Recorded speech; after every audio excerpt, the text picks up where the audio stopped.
নমস্কাৰ প্ৰিয় শ্ৰোতাসকল, আমি পাঠ কৰি আছোঁ বিশ্ববিদ্যালয়ৰ কেম্পাছ ভিত্তিক উপন্যাস কৃষ্ণচূড়াৰ ৰঙীন ছাঁ।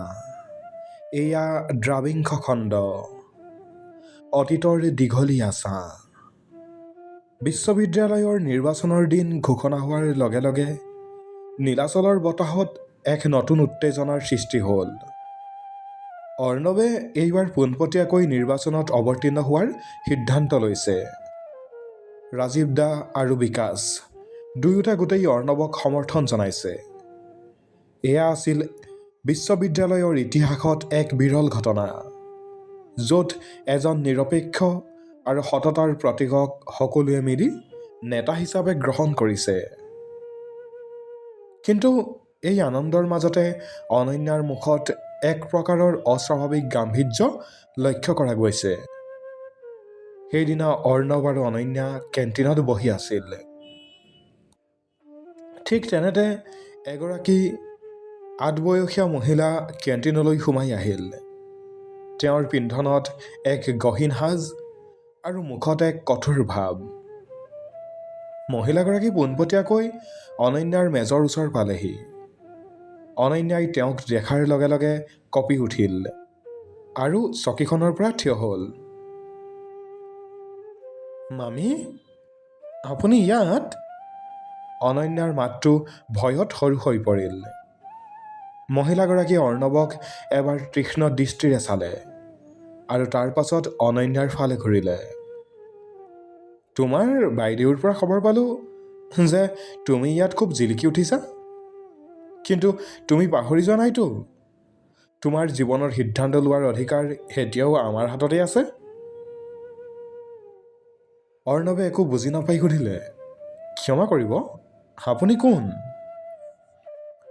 মই অনন্যাৰ মামীয়েক, মালিনী বৰুৱা। আৰু তুমি চাগে সেইজন ল'ৰা যিয়ে অনন্যাক এইবোৰ ৰাজনীতিৰ ফান্দত পেলাইছা। মহিলাগৰাকীয়ে কঠোৰ মাতেৰে ক'লে, অনন্যা, তোমাৰ বিয়া ঠিক কৰা হৈছে গুৱাহাটীৰ এজন প্ৰতিষ্ঠিত ব্যৱসায়ীৰ লগত। তোমাৰ দেউতাই মৃত্যুৰ আগতে এই কথা দি থৈ গৈছিল। অনন্যাৰ চকুহাল লগে লগে চকুলোৰে ভৰি পৰিল।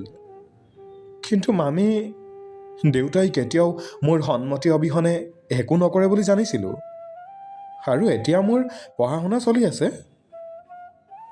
পঢ়া শুনা বিয়াৰ পাছতো কৰিব পাৰিবা, কিন্তু তোমাৰ দেউতাৰ যিটো ধাৰ আমি পৰিশোধ কৰিছিলোঁ তাৰ বিনিময়ত এইটোৱেই চৰ্ত আছিল, মালিনী বৰুৱাই ক'লে। অৰ্ণৱে বুজি পালে যে অনন্যাৰ পৰিয়ালৰ ওপৰত এক বিৰাট অৰ্থনৈতিক বোজা আছিল, যিটো এই মামাকৰ পৰিয়ালে সহায় কৰিছিল।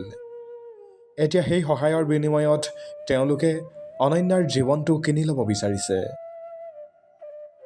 মালিনী বৰুৱা গুচি গ'ল সঁচা, কিন্তু এক বিভীষিকা এৰি থৈ গ'ল।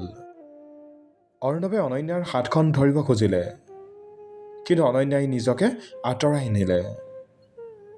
অৰ্ণৱ, এতিয়া আমাৰ মাজত একো হ'ব নোৱাৰে। মই মোৰ পৰিয়ালৰ সন্মান আৰু ধাৰৰ বোজাৰ পৰা মুক্ত নহ'লে তোমাৰ ওচৰলৈ অহাটো এক অন্যায় হ'ব। অনন্যাই ফেকুৰি উঠিল। অৰ্ণৱৰ মূৰত যেন আকাশখন ভাগি পৰিল। সি যিখন বিশ্ববিদ্যালয় জয় কৰিছিল, আজি নিজৰ প্ৰেমৰ যুঁজত সি যেন হাৰিবলৈ ধৰিছে। সেই নিশা অৰ্ণৱে দিগন্ত আৰু ঋতিকক লৈ এখন গোপন বৈঠক কৰিলে। সিহঁতে সিদ্ধান্ত ল'লে যে কেৱল ৰাজনীতি নহয়, অনন্যাৰ এই পাৰিবাৰিক সংকটো সিহঁতে সমাধান কৰিব লাগিব। ঋতিকে জনালে যে সি যিটো ব্যৱসায়ীৰ কথা কৈছে সেইজনৰ চৰিত্ৰ বৰ এটা ভাল নহয়, আৰু তেওঁৰ আগৰ দুখন বিয়া ভাগিছে। অৰ্ণৱে উপলব্ধি কৰিলে যে এয়া কেৱল এখন বিয়াৰ কথা নহয়, এয়া হ'ল অনন্যাৰ ওপৰত চলা এক মানসিক শোষণ। ৰাতি 10 বজাত অৰ্ণৱে তাৰ ডায়েৰীখন উলিয়ালে। আজি সি কোনো বিজয়ৰ কথা লিখা নাই। সি লিখিছে, অনন্যা, তুমি ভাবিছা তোমাৰ অতীতৰ বোজাই আমাক পৃথক কৰিব, কিন্তু তুমি নাজানা যে মই সেই সকলোবোৰ শিকলি ভাঙিবলৈ সাজু আছোঁ। নিৰ্বাচনৰ জয়তকৈ মোৰ বাবে তোমাৰ মুক্তি আজি বেছি গুৰুত্বপূৰ্ণ। কৃষ্ণচূড়াবোৰে আজি যেন মৌন হৈ মোক কৈছে, প্ৰেম কেৱল পাবলৈ নহয়, প্ৰেম হ'ল কাৰোবাক মুক্ত কৰিবলৈও। সি খিৰিকীৰে দূৰৈৰ পাহাৰৰ ফালে চালে। অন্ধকাৰৰ মাজতো এটা পোহৰ জ্বলি আছিল। সি জানিছিল যে এই পোহৰটোৱেই হ'ল তাৰ পৰৱৰ্তী লক্ষ্য। প্ৰিয় শ্ৰোতাসকল, পৰৱৰ্তী খণ্ডত অৰ্ণৱে কেনেকৈ সেই ব্যৱসায়ীজনৰ আচল মুখখন অনন্যাৰ পৰিয়ালৰ আগত উন্মোচন কৰিব। নিৰ্বাচনৰ প্ৰচাৰৰ মাজতে অৰ্ণৱৰ ওপৰত হোৱা এক আকস্মিক আক্ৰমণ আৰু অনন্যাই লোৱা এক বিদ্ৰোহী পদক্ষেপ, এয়া জানিবলৈ আমাৰ সৈতে সংযুক্ত হৈ থাকিব পৰৱৰ্তী খণ্ডৰ বাবে। ধন্যবাদ।